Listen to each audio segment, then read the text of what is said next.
परमाद्यां जगद्व्यापिनीं वीणापुस्तकधारिणीं वेदाञ्जाड्यन्धकारापहम् हस्ते स्फाटिकमालिकां विदधीं पद्मासने संस्थितां वन्दे तां परमेश्वरीं भगवतीं बुद्धिप्रदां शारदां शब्दब्रह्ममयी चराचरमयी ज्योतिर्मयी वाङ्मयी नित्यानन्दमयी निरञ्जनमयी तत्त्वमयी चिन्मयी तत्त्वातीतमयी परात्परमयी मायामयी श्रीमयी सर्वैश्वर्यमयी सदाशिवमयी श्री शारदा पातु वहां। प्रेम से बोलिए गरुण भगवान की जय। गरुण वाच यमलोकाग्रेन मात्रा की दिशा की निर्मिता सभा चक्रीसीम नितस्याम धर्मास्ते चिकित्सः। ये धर्म मार्गे गच्छन्ति धार्मिका धर्म मंदिरम तान धर्मानपि मार्गास्यमाख्यैर्दयानिधेसि भगवान् उवाच श्रुतार्षे प्रोक्ष्यामि यद्गम्यं नारदादिभिः तद्धर्मनगरं दिव्यं महापुण्यरवाप्यते। याम्य नैऋत्योर्मध्ये पुरं वै वसतस्य यत् सर्ववज्रमयं दिव्यम् अभेद्यं तत्सुरासुरैः चतुरस्य चतुर्द्वारमुच्चप्राकारवेशितं योजनानां सहस्रैः प्रमाणेन तदुच्यते। तस्मिन् पुरे सुभगं चित्रगुप्तस्य मन्दिरं पंचविंशति संख्याके योजनैः विस्तृतं दक्षोषितं महादिव्यं लोहप्राकारवेष्टितं प्रतोलीस शतसञ्चारं पताकाध्वजभूषितं विमानगणसंकीर्णं गीतवादित्रनादितं चित्रितं चित्रकुशलैः निर्मितं देवशिल्पिभिः उद्यानोर्पवने रम्यं नानाभिः पूजितं गन्धर्वैः सर्वभिश्च समन्तात् परिवारितम।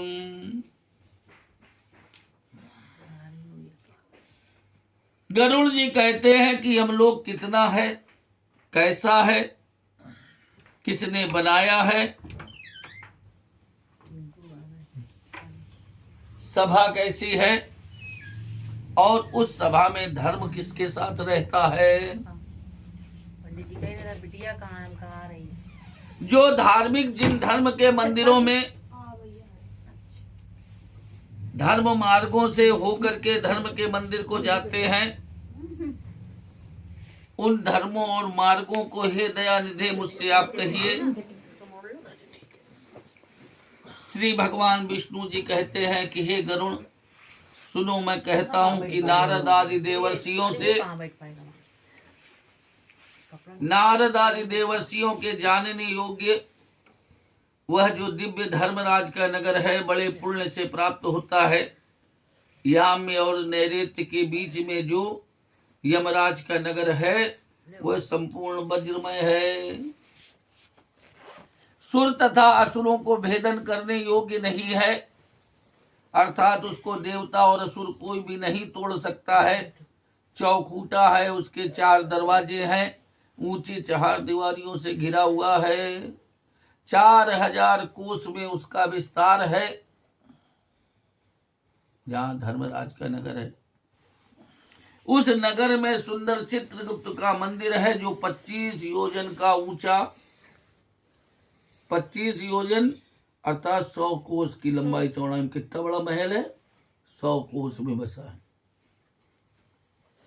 और 10 योजन के प्रमाण से ऊंचा है। 10 योजन का मतलब जानी, 1 योजन मतलब 12 किलोमीटर। कितने मंजिल का मकान होगा, 100 मंजिल तक के तो देखे सुने हैं, तो ऐसे और भी ऊंचाई से बन सकते थे। 10 योजन के प्रमाण से ऊंचा है, बड़ा मनोहर है, लोहे के प्राकार से घिरा हुआ है, सैकड़ों गलियों और पताकाओं तथा ध्वजाओं से शोभित है, विमानों के समूह से संकीर्ण है, गाने बजाने के शब्दों से शब्दायमान है, उनमें चतुर चित्रकारों के द्वारा चित्र बनाए गए हैं, देवता के शिल्पियों के द्वारा बनाया गया है। बाग और फुलवारी से मनोहर और अनेक प्रकार के पक्षी उसमें बोल रहे हैं। गंधर्व और अप्सराओं के द्वार से चारों ओर से वह नगर जो है शोभायमान है। पंडित को फोन आया था। सभायां चित्रगुप्ता श्वासिने परमाद्भुते संस्थितो गणेश दायुर मानुषाणां यथाचितम्। पंडित जी बस न मुह्यत कदाचित स सुकृते दुष्कृते विवा यद्येनोर्पार्जितं कर्म शुभम वा यदि वा शुभम बात करनी पापा जी। सर्वं भुञ्जिते तत्र चित्रगुप्तस्य शासनात् चित्रगुप्तालया प्राच्यां ज्वरयास्ति महागृहम् दक्षिणस्या च शूलस्य लूता विस्फोटयोस्तथा पश्चिमे कार्पासस्य जीर्णस्य चेतुस्तथा रुचेस्तथा उदीच्यां राजरोगोऽस्ति पाण्डुरोगस्तथैव च ईशान्यां तु शिरोर्तिस्या आग्नेयामस्ति मूर्छना। उस सभा में चित्रगुप्त परम अद्भुत आसन पर बैठ करके मनुष्यों के यथार्थ आयु की गणना किया करते हैं। चित्रगुप्त मनुष्य के किए हुए पाप और पुण्य को कभी भूलते नहीं हैं। जो शुभ अथवा अशुभ कर्म इकट्ठा किया है वहां चित्रगुप्त की आज्ञा से सब भोगना पड़ता है। चित्रगुप्त के घर के पूर्व दिशा में वो जो इतना बड़ा नगर बताया महल, तो उसी में मतलब और सबके लिए भी है, माने पूरा एक राज्य बसा है, ऐसे समझ। डिपार्टमेंट। हाँ उसी में ऑफिस भी है, घर भी है, सब कुछ है। तो उसमें क्या है, पूर्व दिशा में किसका घर है? ज्वर का। ज्वर माने बुखार। कोई गलती की, छोटी मोटी गलती के लिए तुरंत भेज दें, गणेश ने इसको दंड दिया, बुखार आ गया। पूर्व दिशा में ज्वर का बड़ा भारी घर है। दक्षिण में सूल का, सूल माने कांटा। दर्द उठना। सूल यानी बड़ा पेट में सूल उठा है पुरानी भाषा में, तो दर्द उठना जो पेट का, उसको सूल कहते हैं, उसका भी घर है। और विस्फोटक आदि का घर है। पश्चिम में कालपास का, जो फांसियां सी लगा देते हैं। और अजीर्ण का, कभी कभी मन होता है ना, कोई अरुचि कि यार कुछ खाने का मन नहीं है, जबान का स्वाद नहीं मिल रहा है? तो ये सब भी ये रोग है। तो समय समय पर जब हम गलतियां करते हैं तो आते हैं तुमको ज्ञान देने, लेकिन ज्ञान आदमी कितनी देर रखता है? जैसे तुमको जुकाम हो गई तो तुम अब इस समय पूरा फील कर रहे होगी, मैंने कौन सी ऐसी चीज खा ली जिसके कारण जुकाम हो गया है ना? नहीं, अब ऐसा नहीं करेंगे, लेकिन जहाँ ठीक हो जाएगा वहाँ फिर कर लेंगे वही गलती है। तो ये त्वरित, हमने कहा क्या, यहीं पर सब स्वर्ग नरक है। जो हम करेंगे थोड़े दिन बाद उसका स्वरूप मिलता चला जाएगा। जब बड़ी बड़ी गलतियां करेंगे और उनको नजरअंदाज करेंगे तो वही आगे चल के क्या बनते हैं? राजरोग बन जाते हैं, बड़े बड़े रोग बन जाते हैं। पहले कहीं थोड़ा दर्द हो रहा, नहीं ध्यान देना, कहना आगे का कहीं किडनी फेल हो गई है, तब ध्यान दिया तो कोई फायदा नहीं रहा। अजीर्ण और अरुचि का घर है। उत्तर दिशा में राजरोग और पांडु रोग का घर है। ईशान दिशा में सिर की पीड़ा का घर है। और अग्निकोण में मूर्छा का घर है। नैऋत्य कोण में अतिसार का और वायव्य में शीत और दाह का है। सर्दी लगती कभी, बहुत गर्मी लगती। तो नैऋत्य कोण में, वायव्य में शीत और दाह का घर है। इत्यादि अनेक रोगों से घिरा हुआ वह चित्रगुप्त का नगर है। चित्रगुप्त मनुष्यों के शुभ अशुभ कर्मों को लिखते हैं। चित्रगुप्त के घर के आगे 20 योजन पर, मतलब 240 किलोमीटर आगे, मतलब उस पूरे स्वर्ग लोक में, स्वर्ग नरक सब वही है। दक्षिण वाले रास्ते से नरक है, बाकी सब स्वर्ग है धर्मराज की कृपा से। तो जो सेंटर में है वो वहाँ पर राजा, माने मान लो दिल्ली वाली राजधानी ये लखनऊ वाली थी, ऐसे मानो है। तो जो केंद्रीय राजधानी है वो धर्मराज का नगर वो सेंटर में बिल्कुल बसा है। ये पहले बस गया तो दूरी इतनी है। लंबाई चौड़ाई में चित्रगुप्त मनुष्यों के शुभ अशुभ कर्मों को लिखते हैं और चित्रगुप्त के घर के आगे 20 योजन पर नगर के मध्य में महादिव्य धर्मराज का रत्नमय मंदिर है। सचिवालय कैसी बनी, बड़ी दिव्य बनी है, तो जगह की कोई वहां कमी नहीं। बहुत दिव्य है, बिजली की ज्वाला से और सूर्य के समान उसका तेज है। लंबाई चौड़ाई में 200 योजन के प्रमाण से वह बनी हुई है और 50 योजन के प्रमाण से ऊंची है। कितने मंजिल बने हैं मालूम नहीं। 1000 खंभों से बना हुआ है, बैदूरी के मणियों से आभूषित है, स्वर्ण से अलंकृत है और नाना प्रकार के हर्म प्रासाद से संकुल है।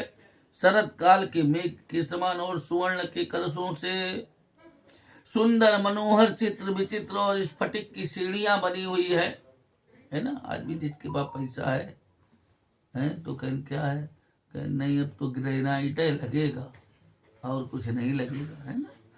तो जैसा दिव्य सारे स्वर्ग नर के ही हैं। किसी के पास ईंटें भी लगाना मुश्किल है, किसी के पास कहना ग्रेनाइट लगेगा, बना बनाया अच्छा खासा मकान गिरवा दिन, कहना रेनोवेशन के नाम पर हम नए फैशन में बनेगा, है। यही स्वर्ग है कि जिसके पास है उपभोग कर रहे हैं, कुछ है और फिर भी उनको राज योग है लेकिन राजभोग नहीं है, तो वो इकट्ठे कर करके मर के चले गए। को पीढ़ियां जब आगे आएंगी कभी बदलेगा तो वो धन भी ज्यादा दिन टिकता नहीं है, वो फिर कोई ऐसा आएगा जो उसको पूरा छरित कर देगा। तीसरी से चौथी पीढ़ी परिवर्तन की होती है। तीसरी से चौथी, तीसरी में भी को प्रारंभ हो जाए या तो वो बढ़ेगा और या तो फिर वहीं से छरित होना शुरू हो जाएगा।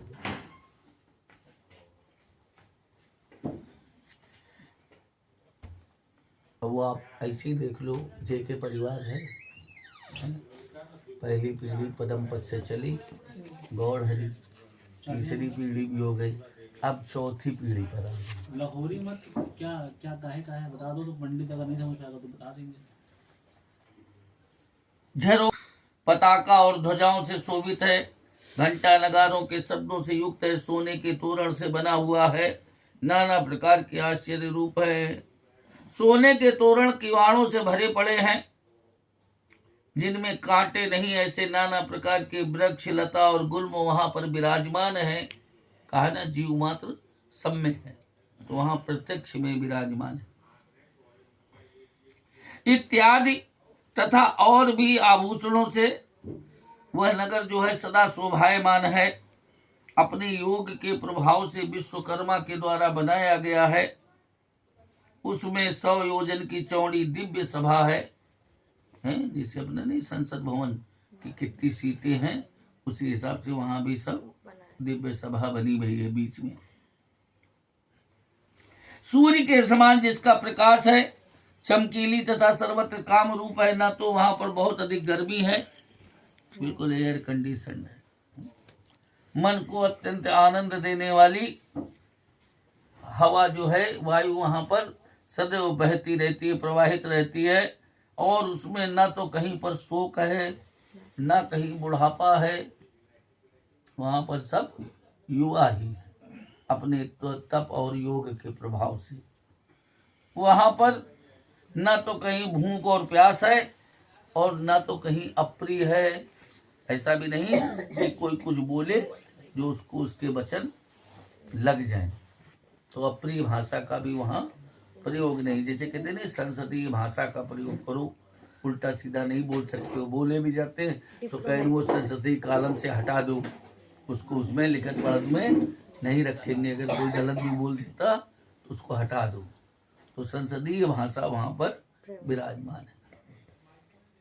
दिव्य तथा मानुषी सब काम जिसमें स्थिर है और बड़ा स्वादिष्ट भक्ष्य भोजन के सारे पदार्थ वहां पर उपलब्ध हैं। स्वादिष्ट शीतल और उष्ण दोनों प्रकार के जल, पवित्र शब्द आदि विषय और सदा कामना को देने वाले वृक्ष वहां पर सभा में वर्तमान है। अर्थात वर्तमान का मतलब स्थापित है। रसवंती च तो यानी सीता युष्णानि चेवहि पुण्या शब्दास्त दयस्तस्याम नित्य कामो फलद्रुमा संबाधा च सातार्क्ष्य रम्या कामा कमा सभा दीर्घ कालम तपस्वा निर्मिता विश्वकर्मणः तामुग्र तपसो यान्ति सुव्रता सत्यवादिना शांता सन्यासिना सिद्धा पूता पूतेन कर्मणः सर्वे भास्वर देहास्ते अलंकृता विरजोम्बराः स्वव्रते कर्म भी पुण्य तत्र तिष्ठन्ति भूषिता तस्याम सधर्मो भगवान आसने अनुपमे शुभे 10 योजन विस्तीर्णम सर्वरत्ने सुमंडितै उपविष्टा सताम श्रेष्ठ शत शोभित मस्तका कुंडलालंकृता श्रीमान महामुकुट मंडिता सर्वालंकार से युक्तो नीलमेघ समप्रभा बाल व्यजन हस्ताभिरसो रप्सरोभिस्विजिताः गंधर्वाणां समूहाश्च सिंहा सस्याप्सरोगणाः गीतवातित्रनित्यादि परिताः सेवयन्ति तं मृत्युना पाशहस्तेन कालेन च बलीयसा चित्रगुप्तेन चित्रेण कृतान्तेन निसेविता पाशदण्डधरैरुग्रैः निदेश वशवर्तिभिः आत्मतुल्यबलैर्नाना सुभटैः परिवारिता अग्निस्वाताश्च पितराः सोमपाश्योपपाश्ये स्वधावन्तो बहिर्खतो मूर्ता ये खगा अद्य माता पितृगणाः मूर्तिमिन्तस्तथा परे सर्वे ते मुनिभिः सार्ध धर्मराज उपासते।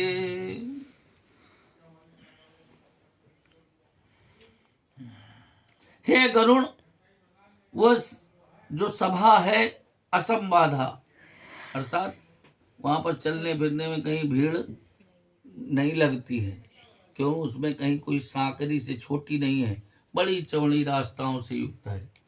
असंबाधा कहिए अर्थात सांकरी से युक्त नहीं है।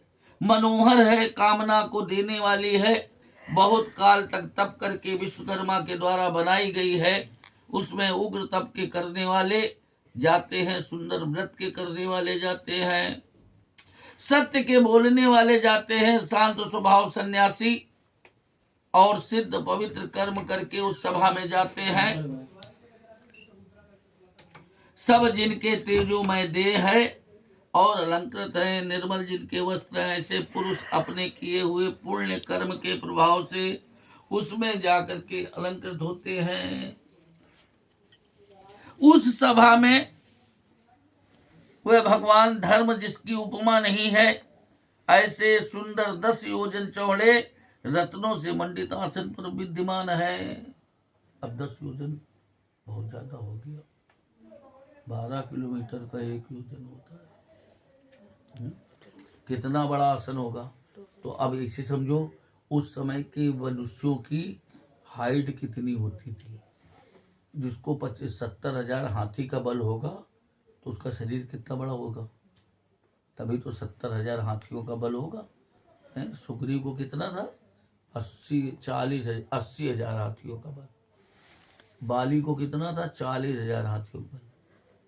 लेकिन बाली को क्या था? वरदान था, जिसको छुएगा जो लड़ने आएगा उसका आधा आ जाएगा। तो जिसका चाहे जितना बल जिसके पास हो उसका आधा आ गया तो वो तो बराबरी पे हो गया, अपना 40 हजार उसके ऊपर प्लस हो गया, इसलिए सबसे जीत जाता था। तो जब शरीर बड़ा है तो उसी के हिसाब से सिंहासन है। अब हाइट धीरे धीरे कम होती जा रही है। आज से अगर 50 वर्ष पहले चले जाएंगे तो इससे बड़ी हाइट थी। 100-200 साल पहले जाएंगे तो और हाइट ज्यादा लंबी थी। दरवाजे बड़े बनते थे, मकान बड़े बनते थे। अब वैसे मकान छोटे होते जा रहे हैं। नए जो बन रहे, अभी तक थोड़े दिन पहले तक 10 फीट की पटान थी, अब 9.5 पर आ गई, उतर के 9 पर है। पुरातत्व वाले ऐसे ही नहीं खोज कर लेते हैं, क्योंकि उनको मालूम है कि किस समय काल में किस हाइट पर मकान बनते रहे। पहले पहले के रजवाड़े उदयपुर वगैरह चित्तौड़ चली जाओ तो कितने बड़े बड़े गेट होते थे हैं, तो उस समय उनकी उतनी हाइट भी होती थी, उसी के अनुसार अनुरूप बनते थे। अनावश्यक थोड़ी इतने बड़े बड़े बन जाते थे कि रथ के सहित अगर मेन गेट से निकलना है तो रथ के समेत उनकी भी लंबाई उसमें जुड़ी है, तो अब कैसे निकलेंगे बाहर का मेन गेट या अंदर के भी जो दालान वगैरह हैं, तो उनके जो दरवाजे हैं उसी से अंदाजा लगाओ कि हाइट कितनी। तो यहाँ पर भी आश्चर्य करने वाली बात नहीं कि इतना बड़ा क्या वहां सिंहासन होगा उनके बैठने के लिए। उनकी भी हाइट उस समय काल के अनुसार उतनी ही। सुंदर 10 योजन चौड़े सब रत्नों से मंडित ऐसे आसन पर बैठे हुए सज्जनों में श्रेष्ठ और छत्र से शोभायमान, मस्तक वाले कुंडल से आभूषित, बड़े मुकुट से शोभायमान, फिर सब अलंकारों से युक्त, नीले मेघ के समान कांति वाले, हाथ में चमर करने वाली ऐसी अप्सराओं से विजित किए गए गंधर्व के समूह और अप्सराओं के समूह गाने बजाने वाले चारों ओर से उस जीव के कर रहे हैं। पास जिनके हाथ में है ऐसे मृत्यु से और बलवान काल से, तथा चित्र है रूप जिनका ऐसे चित्रगुप्त के साथ, यमराज भी उन धर्मराज की सेवा में वहां लगे रहते हैं। यमराज अलग है, धर्मराज अलग है, दिमाग में ये भी रखो। धर्मराज के हाथ में सब पूरी बागडोर है। अभी बताए ना, एक प्राइम मिनिस्टर, एक चीफ मिनिस्टर, ऐसे समझो। यमराज क्या है? उन पापियों को सजा देने, जब पुण्यात्माओं के सामने उस समय उनकी 32 भुजाएं होती, जब पापियों को अपना दर्शन देते हैं बड़ा शरीर दिखा के, लेकिन उसके बाद फिर छोटे स्वरूप में आ जाते हैं। जहाँ धार्मिकों के सामने आते हैं तो उस समय उनकी केवल 4 भुजाएं ही होती, माने वहां पर वो भयावह स्वरूप या भयावह अस्त्र उनको वहां प्रदर्शन नहीं करने।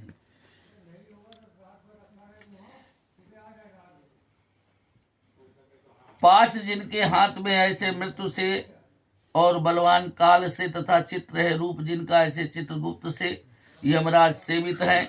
आज्ञा में चलने वाले और दंड को धारण किए हुए उग्र रूप वाले, अपने तुल्य बल वाले ऐसे नाना प्रकार के योद्धाओं से वह नगर घिरा हुआ है। तो अधिष्ठात्री शुरुआत में जो पूर्वज हुए तो उन्हीं के नाम से वो देवता हो गए। पितरों के जो देवता हैं वो वहां पर विद्यमान है। स्वधावंत और बहिर्खत जो मूर्तिमान और जो अमूर्तिमान है, आर्यमा आदि जो पितृगण हैं और जो मूर्तिमान हैं, मुनियों में श्रेष्ठ, वे धर्मराज की सदैव वहां पर उपस्थित रह करके उपासना किया करते हैं। है ना, जैसे कैबिनेट है ना, तो वहां भी सब सभासद है, सदस्य है। धर्मराज, निर्णय धर्मराज का होगा, लेकिन फिर भी सदस्यों से राय लेते हैं, पूछते हैं। अत्रि वशिष्ठ पुलह दक्ष कृतु अंगिरा जमदग्नि भृगु पुलस्त्य अगस्त्य और नारद, ये जो बड़े बड़े ऋषि हैं ये वहां पर धर्मराज के सभासद हैं। अत्रि वशिष्ठा पुलहो दक्षा कृतु तथांगिरा जामदग्नो भृगुश्चैव पुलस्त्याग अगस्त्य नारदाः एते चान्ये च बहवा पितराजो सभासदा न शक्या परिसंख्या तू नाम भी करो भीस्तदाः व्याख्याभिर्धर्म शास्त्राणाम निर्णय तारो यथा तथम सेवन्ते धर्मराजम ते शासना परमेष्ठिना राजाना सूर्यवंशीयम वंशीया सोमवस्याम तथा पदेः सभायाम धर्मराजम ते धर्मज्ञा पर्युपासते। ये तथा और भी जो बहुत से पितृराज हैं वो धर्मराज के सभासद हैं। उनके नाम से और कर्म से संख्या नहीं हो सकती है, क्योंकि कितने ही धर्म करके कोई मुक्त होता है, कोई वहीं बना रहता है स्वर्ग में कि हम यही बने, धर्मराज की सेवा कर रहे हैं। धर्मशास्त्र की व्याख्या से यथार्थ निर्णय करने वाले वे सब परमेश्वर की आज्ञा से धर्मराज की सेवा किया करते हैं। धर्म को जानने वाले वह सूर्यवंशी और चंद्रवंशी राजा लोग भी धर्मराज की सभा में धर्मराज की सेवा किया करते हैं। मनु, दिलीप, मानधाता, सगर, भगीरथ, अम्बरीश और सहस्रार्जुन, अनरण्य, मुचकुंद, निमि, पृथु, ययाति, दुष्यंत, नहुस, पुर, शिवि, नल, भरत, शांतनु, पांडु और सहस्रार्जुन, पवित्र, कीर्तिमान और बहुश्रुत, ये राजा बहुत से अश्वमेघ यज्ञ करने के फल से धर्मराज के सभासद हुए हैं। मनु, दिलीपो, मानधाता, सगरस्य, भगीरथा, अम्बरीशो, अनरण्यस्य, मुचकुंदो, निमि, पृथु, ययातिर्नहुसो, पुरुषो, दुष्यंत, शिविर्नला, भरता, शंतनु, पांडु, सहस्रार्जुन एवच, एते राजपयः पुण्या कीर्तिमन्तो बहुश्रुता, इष्ट्वा स्वमेध बहुभिर्जाता। धर्म सभा सदा सभायां धर्मराजस्य धर्म एव प्रवर्तते, न तत्र पक्षपातोऽस्ति नानतं न च मत्सरा, सभ्या सर्वे शास्त्रविदा सर्वे धर्मपरायणा, तस्यां सभायां सत्यं वैवस्वतमुपासते ईदृशी च सा सभा तार्क्ष्य।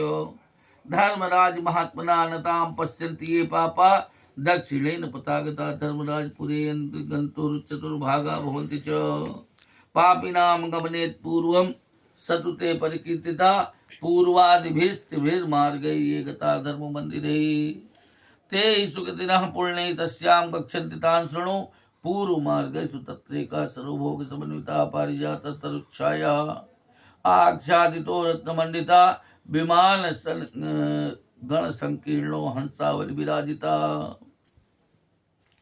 विद्रुमा राम संकीर्ण पीयूषद्रौ संयुता, तेन ब्रह्मर्षयो यान्ति पुण्या राजर्षियो मला, अप्सरो गण गंधर्व विद्याधर महोरगा, देवता राधकाश्चान्येषु भक्ति परायणा, ग्रीष्मे प्रपादा नरता, मागे काष्ठ प्रदायिना, विश्रामयन्ति ये वर्षासु विरक्तान् दानमानता, दुःखितस्यामृतं ब्रूते ह्याश्रमं तु दधन्ति ये।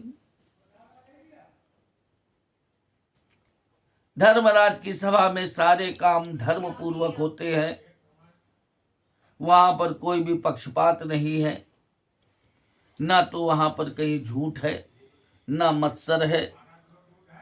सब सभा में बैठने वाले शास्त्र को जानने वाले हैं, धर्म में सब पारायण हैं, वे सभा में सदा धर्मराज की उपासना किया करते हैं। हे गरुण, धर्मराज महात्मा की ऐसी सभा है कि उसमें जो भी पापी प्राणी हैं वह केवल दक्षिण के मार्ग से आते हैं, उस सभा को देख नहीं सकते हैं। धर्मराज की सभा को वो पापी जो हैं वो देख भी नहीं सकते। धर्मराज के नगर में जाने के 4 मार्ग हैं। पहले पापियों के जाने का दक्षिण का मार्ग मैं तुमसे कह चुका हूं। अब अन्य 3 मार्गों में से जो धर्मराज के मंदिर में जाते हैं वे बड़े पुण्य से जाते हैं, उनको सुनो। वहां पर एक मार्ग पूर्व में है जो सब प्रकार के भोगों से युक्त है, पूर्ण कल्प वृक्ष की छाया से आच्छादित है, रत्नों से शोभायमान है, अनेक प्रकार के विमानों से परिपूर्ण है, हंसों की पंक्ति से विराजमान है, मूंगा के बागों से भरा हुआ है, अमृत रूपी जल से युक्त है। उस द्वार से होकर के पवित्र देव ऋषि, निर्मल राज ऋषि, अप्सरा, गंधर्व, विद्याधर और बड़े बड़े सर्प जाते हैं। तथा और जो देवताओं की आराधना करने वाले हैं, जो पुरुष शिव की भक्ति में तत्पर है, ग्रीष्म ऋतु में जो जल का दान करते हैं, माघ में जो ईंधन का दान करते हैं, सर्दी होती ना, और वर्षा ऋतु में जो विरक्तों को दान मान से विश्राम देते हैं, क्यों बरसात हो रही तो उनको कहीं छांव दे दें बैठने के लिए, विश्राम करने के लिए स्थान दे दें तो वर्षा में वो सबसे बड़ा दान है। जो अमृत के समान वचन बोलने वाले हैं, जो आश्रम देते हैं और सत्य धर्म का जो पालन करते हैं, क्रोध तथा लोभ से जो रहित है, पिता माता के जो भक्त हैं, गुरु की सेवा में जो तत्पर हैं, भूमि गाय और विद्या को देने वाले, पुराण को कहने वाले, सुनने वाले और पारायण पाठ करने वाले और तरह के पुण्य करने वाले पूर्व के द्वार से प्रवेश करते हैं और भीतर जाते हैं, तथा सुशील तथा शुद्ध बुद्धि से वे धर्मराज की सभा में विद्यमान होते हैं। सत्य धर्मे रता ये च क्रोध लोभ विवर्जिता पितृमातुषीय भक्ता गुरु शुश्रोणे रता भूमिदा गृहदा गोदा विद्यादान प्रदायका पुराण भक्त श्रोतारा पारायण परायणा एवं एते सुगतेश्चान्ये पूर्व द्वारे विसन्धि च यान्ति धर्म सभायां ते सुशीला शुद्ध बुद्धया। कौन सो रहा? द्वितीयस्तुत्तरो मार्गो महारथ सतैर्वता नरयान समायुक्तो हरिचंदन मंडिता हंस सारस संकीर्ण चक्रवाकोपशोभिता अमृतो द्रव संपूर्ण तत्र भाति सरोवरा। दूसरा जो उत्तर का मार्ग है वो सैकड़ों महारथियों से युक्त है, नरयान जो पालकी है उनसे युक्त है, हरिचंदन जो देवताओं का वृक्ष है, चंदन का पहले में क्या था? कल्प वृक्ष, कुछ भी मांगो प्राप्त हो जाए, लेकिन दूसरे में उससे थोड़ा कम है, चंदन का वृक्ष। हरिचंदन जो देवताओं का वृक्ष है उससे शोभायमान है, हंस और सारसों से परिपूर्ण है, चक्रवाकी और चक्रवाकों से शोभित है, अमृत के समान जल से भरे हुए वहां पर सरोवर है, वहां पर तो साक्षात अमृत कलश है पूर्व वाले में, यहाँ पर उसके तालाब, बड़े से सरोवर मतलब तालाब, और बावली मतलब उससे छोटी बावली होती है, बावली छोटे तालाब को, छोटे तालाब, और बड़ा तालाब जो हो जिसे झील कह सकती हो उसे वो सरोवर। अमृत के जल के समान जल से भरा हुआ सरोवर वहां पर विद्यमान है। इस द्वार से होकर के वैदिक अर्थात वेद के पढ़ने वाले, अतिथियों की पूजा करने वाले, दुर्गा और सूर्य के जो भक्त हैं, जो पर्वों में तीर्थ में स्नान करते हैं वह जाते हैं। अनेन वैदिका यान्ति तथा अभ्यागत पूजिता दुर्गा भावों ये भक्ता तीर्था स्नास्ता पर्वसु। ये मृता धर्म संग्रामे अंतनेन मृताशिये वाराणस्याम गोगृहे च तीर्थत्वे मृता विधे। ब्राह्मणार्थे स्वामी कार्ये तीर्थ क्षेत्रेषु ये मृता देव विध्वंसे योगाभ्यासेन ते मृता। ये मृता सदपात्र पूजिका नित्यम महादानताशिये प्रविशन्त्युत्तरे द्वारे यान्ति धर्म सभां च ते। तृतीय पश्चिमो मार्गे रत्न मंदिर मंडिताः। सुधारस सदा पूर्णो दीर्घ काभिर्विराजिता ऐरावत कुलोद्भूतो मत्तमातंग संकुलाः। उच्च स्रव संपूर्ण समुत्पन्नम है रत्न समन्विताः। एतेनामपरा यान्ति सच्छात्र परिचिन्तकाः। अनन्य विष्णु भक्ताश्च गायत्री मंत्र जापका परहिंसा परद्रव्यस्य परवाद परांगमुखा सुधार नृता संत साग्निका वेद पाठका ब्रह्मचर्य व्रत धरा बान प्रस्था तपस्विना श्रीपाद संन्यास परा समलोष्टाश कांचना ज्ञान वैराग्य संपन्ना सर्वभूत हितेरता शिव विष्णु व्रतकरा कर्म ब्रह्म समर्पका ऋणैस् त्रिभिर्विनुर्मुक्ता पंच यज्ञ रता सदा पितॄणां श्राद्धदातारा काले संध्या काले सांध्य उपासका।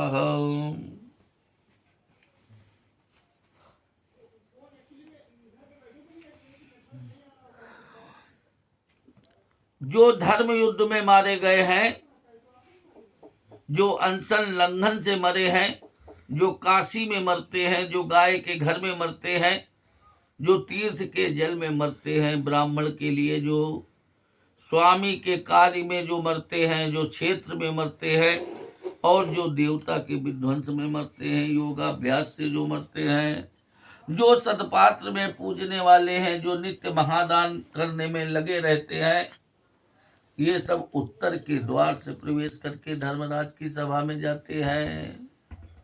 पहले में लिखा था कोई जरा सा भी पुण्य है तो उसके लिए दूसरे रास्ते हैं। तीसरा पश्चिम का मार्ग है, वह रत्नों से बने हुए मंदिरों से शोभायमान है, सदा अमृत जल से भरी हुई बावलियों से शोभायमान है, ऐरावत के कुल में उत्पन्न मत हाथियों से घिरा हुआ है, और उच्च श्रवा से उत्पन्न अश्वरत्नों से युक्त है।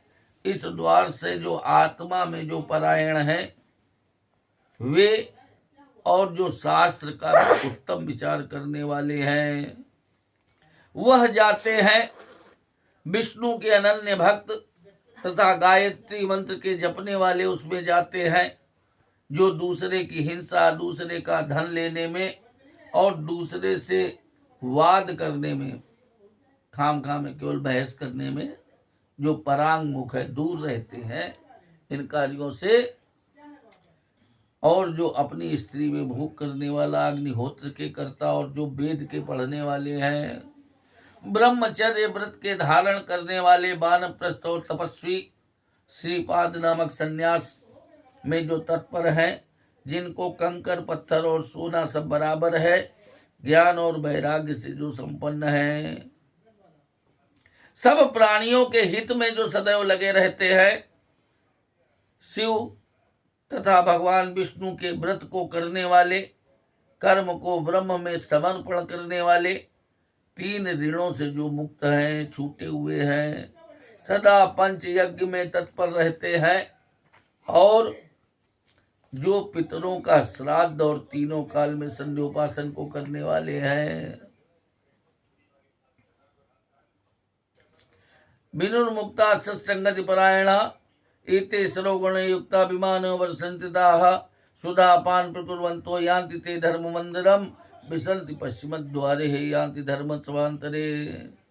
यमस्तानागतान् दृष्ट्वा स्वागतं वत्ते मुहुः समुत्थानं च कुरुते तेषां गच्छति सम्मुखम् तदा चतुर्भुजो भूत्वा शंख चक्र गदाशिभृत् पुण्य कर्म रतानां च स्नेहान् मित्रवादाचरेत। नीचों के संसर्ग से जो बचे हुए हैं, सत्संग में जो तत्पर हैं, वे अप्सरा गणों से युक्त होकर के श्रेष्ठ विमान में बैठ कर के अमृत पान को करते हुए धर्मराज के मंदिर में प्रवेश करते हैं, और पश्चिम के द्वार से होकर के धर्मराज की सभा में के मध्य में जाते हैं। यमराज भी उनको आते देख करके बारंबार उनका अभिवादन करता है और स्वागत करता है। अभ्युत्थान करके उनके सम्मुख जाते हैं। उस समय यमराज जो हैं चतुर्भुज अर्थात शंख चक्र गदा और खंग को धारण करके पुण्य कर्म में जो रत हैं, जो पुण्यात्मा हैं, उनको बड़े आदर से मित्र के समान उनके साथ आचरण करते हैं। सिंहासन देते हैं, नमस्कार करते हैं, पाद्य अर्घ आदि और पीछे चंदन आदि से उनका पूजन करते हैं।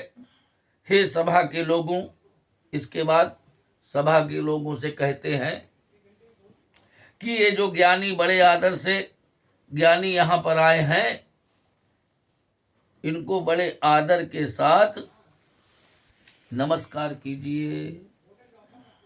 मंडलम मित्वा ब्रह्मलोकम प्रयासति भूवो बुद्धिमताम श्रेष्ठ नर क्लेश भीर्वाह बोधभि साहित्यम पुण्य देवत्वम सुखदायकम मानुषम दुर्लभम प्राप्यम नित्यम यस्तु न साधयेत् सयाति नरकम घोरम कोन्य तस्मात् चेतना अस्थिरेण शरीरेण यो स्थिरैश्च धनादिभिः संचिनोति स्थिरम धर्म स एको बुद्धिमान नरः तस्मात् सर्वप्रयत्नेन कर्तव्यो धर्म संचयः।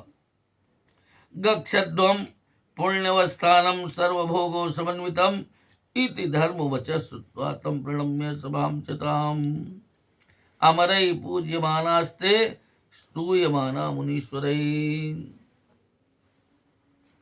विमान गण संकीर्णा प्रयान्ति परमां पदम् केचित् धर्मसभायां हि तिष्ठन्ति परमादरात् उक्षित्वा तत्र कल्पान्तं भुक्त्वा भोगान् मानुषान् प्राप्नोति पुण्यशेषेण मानुष्यं पुण्यदर्शनम्।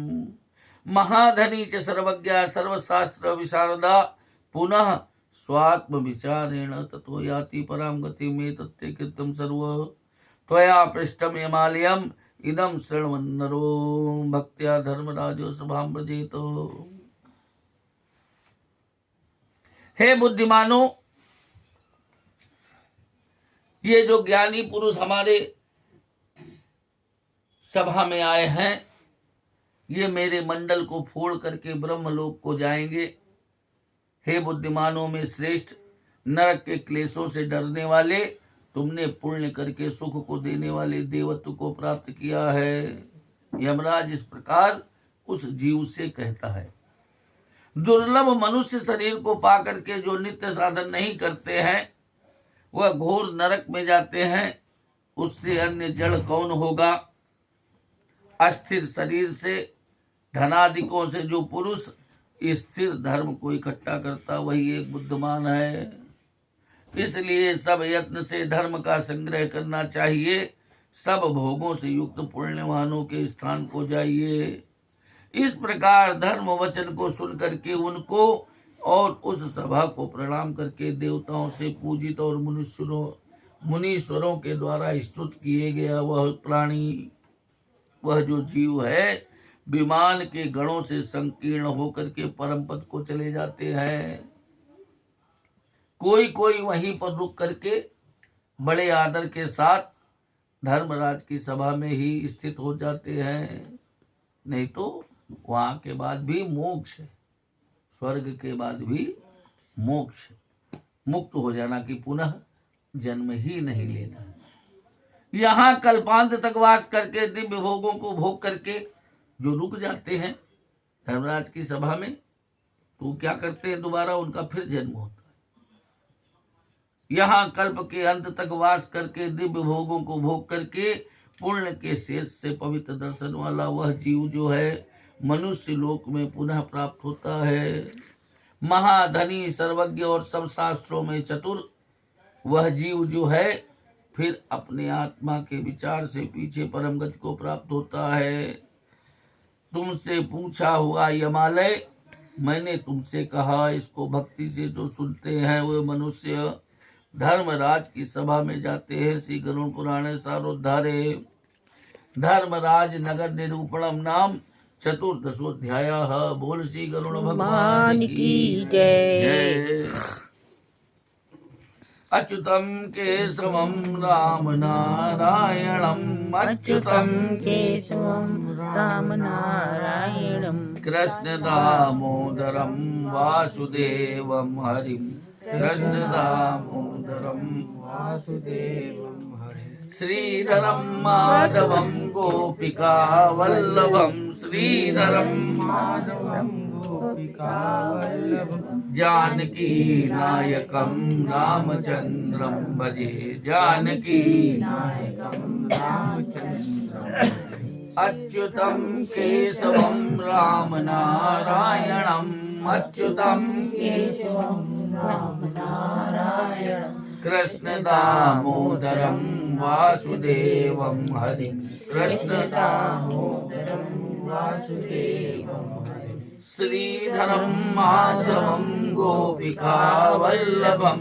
श्रीधरम माधवम गोपिका वल्लभम, जानकी नायकम रामचंद्रम भजे, जानकी नायकम रामचंद्रम भजे। गोविंद मेरी यह प्रार्थना है, गोविंद मेरी यह प्रार्थना है, भूलूं न मैं नाम कभी तुम्हारा, भूलूं न मैं नाम कभी तुम्हारा। निष्काम होके दिन रात गाऊं, निष्काम होके दिन रात गाऊं। गोविंद दामोदर माधवेति, गोविंद दामोदर माधवेति, गोविंद दामोदर माधवेति, गोविंद दामोदर माधवेति।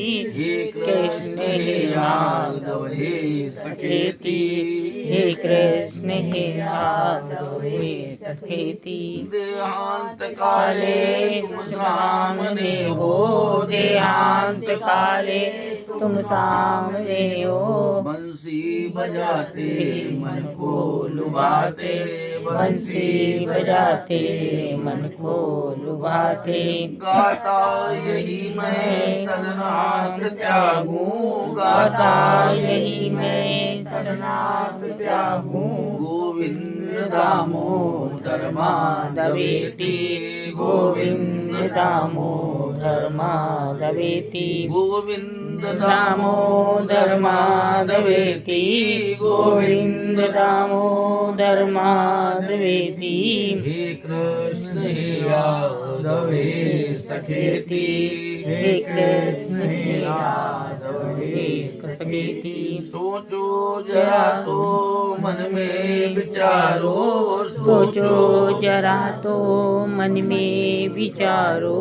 क्या साथ लाए क्या ले चलोगे, क्या साथ लाए क्या ले चलोगे। जावे यही साथ सदा पुकारो, जावे यही साथ सदा पुकारो। गोविंद दामोदर माधवेति, गोविंद दामोदर माधवेति, गोविंद दामोदर माधवेति, गोविंद दामोदर माधवेति।